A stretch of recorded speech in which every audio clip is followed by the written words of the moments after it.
네, 요즘 많은 분들이 이 부동산 투자에 관심을 많이 갖습니다. 그런데 과거와 다른 그러한 유행이죠. 다른 관심인데요.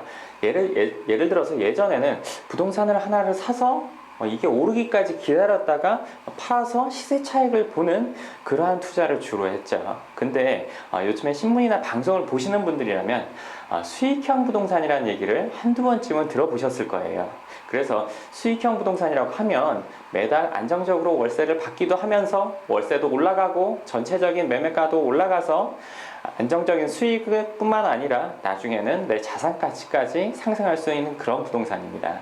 그런데 지금 젊은 분이나 나이가 있으신 분이나 특히나 이 수익형 부동산에 관심이 많은데 과연 이 부동산 투자를 어떻게 시작해야 될까? 내지는 어디서부터 시작해야 될까? 그러면 또 내가 가져야 되는 처음 투자금은 얼마가 되어야 될까? 이런 부분에 관심이 많으실 거예요. 특히나 또 처음 투자를 시작하신다면은 많은 분들이 책으로 공부하거나 아니면 인터넷을 보거나 아니면 그 외에 뭐 신문이나 뭐 경제 뉴스나 이런 것들을 보시는데 많은 부분을 보고 느낀다고 해도 더 막연하실 거예요. 왜냐하면 전체적인 기준은 얘기해 줍니다. 뭐 역세권을 가라, 발품을 많이 팔아라 이런 얘기들은 해주지만 어디 가서 어떻게 시작해라 내지는 어떤 방식으로 투자를 접근해서 나중에 이어가라 이런 내용들은 전혀 없죠. 그래서 오늘 초보 투자자가 투자를 어떻게 시작해보는 게 나을지 이제 궁금하신데 초보 투자자라면 일단 많은 금액을 모으기까지 기다리는 것보다는 작은 금액으로부터 투자할 수 있는 그런 상품에 투자를 하면서 부동산 투자 자체를 익숙하게 부담 없이 내가 겪어 나가면서 나중에 큰 자금이 됐을 때도 어려움 없이 그리고 또 한 가지는 부동산을 보는 눈이 생긴 시점에 큰 투자금을 가지고 움직이고 작은 금액이 있다면 그 금액으로부터 투자할 수 있는 부동산을 찾아보는 것이 가장 우선일 거예요. 예를 들어서 우리가 부동산 투자하면 적어도 몇억 아니면 적어도 몇십억 정도는 있어야 되지 않나 하는 생각을 가질 수 있는데 사실은 아주 작은 금액부터 부동산에 투자를 할 수가 있고 또 작은 금액으로 투자를 해서 안정적으로 내지는 매달 월세를 받을 수 있는 이런 부동산에 투자를 충분히 할 수가 있습니다. 그러니까 오늘 이 강의를 끝까지 한번 들어보십시오.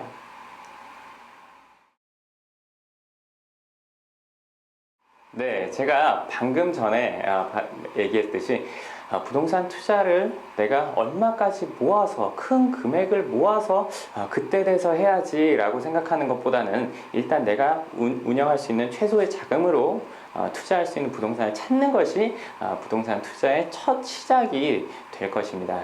그러면 과연 이 부동산 투자를 하려고 하는데 어떤 상품들이 있는지 한번 알아보도록 할게요. 예를 들어서 주식이라고 한다면 처음 시작에 뭐 통장을 개설해야 된다. 그 다음에 원하는 종목을 사야 된다와 같이 오늘 부동산 투자를 어떻게 시작하는지에 대해서 하나하나 한번 알아보도록 하겠습니다. 그러면 부동산 투자를 할 때 어떤 상품들이 우리가 투자할 수 있는 상품들이 있나 한번 써보도록 할게요.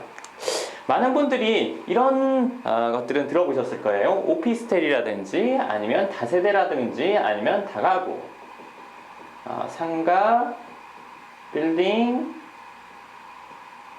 이런 것들은 다 들어보셨을 거예요. 그런데 많은 분들이 익숙한 것은 뭐 오피스텔이라든지 아니면 뭐 빌라라고 불리는 뭐 다세대나 다가구 이러한 상품들이 있습니다. 과거와 지금 최근에 이 부동산 시장의 흐름이 그리고 유행이 바뀌어 왔는데 과거에는 뭐 아파트가 빠졌네요. 아파트와 같이 하나를 사서 많은 자금을 들여서 사가지고 혹은 살 때 내가 전세를 끼고 그 차액만큼을 사서 시간을 기다렸다가 이것이 올라갔을 때 파는 그런 식의 투자를 대부분 지금까지 해왔습니다. 하지만 최근에는 안정적인 수익을 얻을 수 있는 쪽의 방향으로 많이 바뀌었는데요. 최근에는 오피스텔이라든지 뭐 다세대라든지 아니면 2009년부터 생긴 도시형 생활주택 이렇게 다세대, 오피스텔, 도시형 생활주택 이 세 가지가 가장 큰 주목을 받고 있습니다. 한마디로 얘기를 해서 소액으로 투자를 하면서 내가 안정적인 자금을, 안정적인 수익을 매달 얻을 수 있는 그러한 투자 상품들은 이렇게 세 가지가 될 거고요. 그 외에 다른 부동산들은 처음에 투자하기에는 자금이 너무 많이 필요한 쪽이라고 볼 수 있겠죠. 그러면 이 세 가지가 어느 정도로 투자가 가능하고 어떤 방식으로 투자를 접근해야 되는지는 계속 이어서 얘기를 하도록 하겠습니다.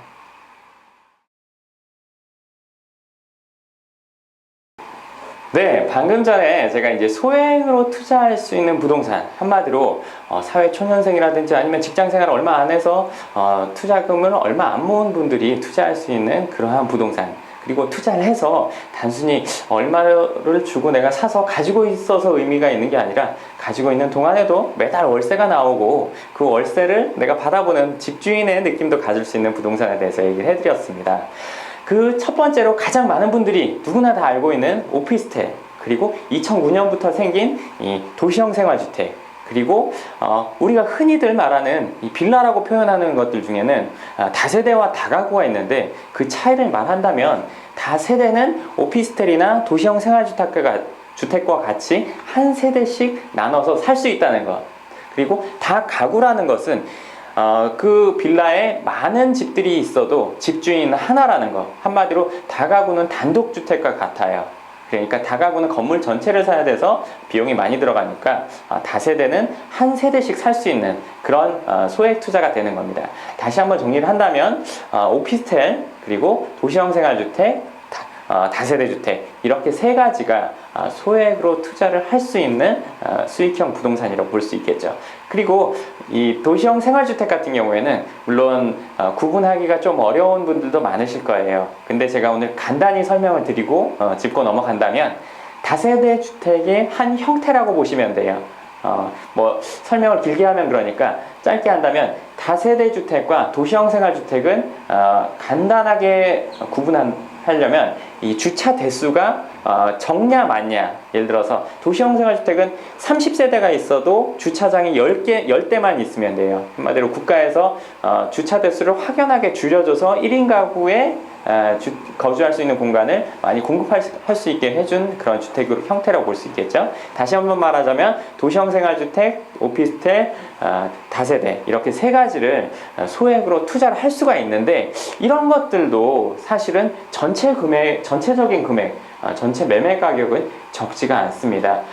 물론 지방 쪽에 간다면, 아니면 외곽 쪽에 간다거나 했을 때에는 뭐 몇 천만 원의 전체 매매가일 수도 있겠지만, 핵심 지역, 뭐 서울이나 아니면 역세권이나 지하철 2호선, 3호선 그 수많은 역세권들 주위에 있다면 적어도 1, 2억이 넘어가는 그러한 가격을 가지고 있어요. 하지만 그것들을 싸게 살 수 있는 방법도 있습니다.